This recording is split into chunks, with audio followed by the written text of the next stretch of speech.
NCAA President Mark Emmert's proposal to increase grants to student athletes by $2,000 has been approved and will be voted on by each conference.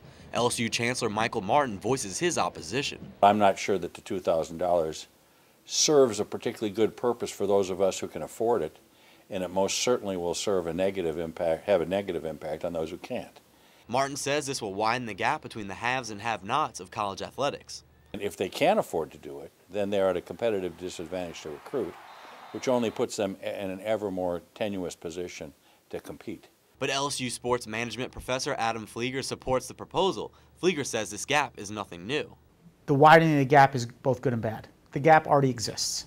We understand that, we know that, but from a fairness and ethical standpoint for a student athlete, I think the $2,000 stipend is long overdue. Before we're going to give somebody $2,000, wouldn't it make sense in a fairness sense to bring those other student athletes on campus from other sports up to full scholarship or something closer to it?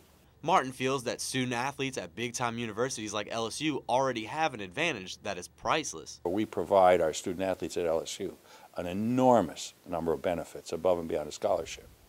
We provide them with the best academic advising in the country to ensure that they make academic progress here while competing. They are providing the university with a service.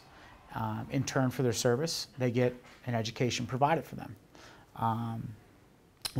This education, though, as we're seeing, is not completely free. I think it does not serve the morale purpose as well to be providing student athletes with additional benefits when the people who are teaching them in class don't receive any benefit at all. Reporting for Tiger TV, I'm Troy Gaulden.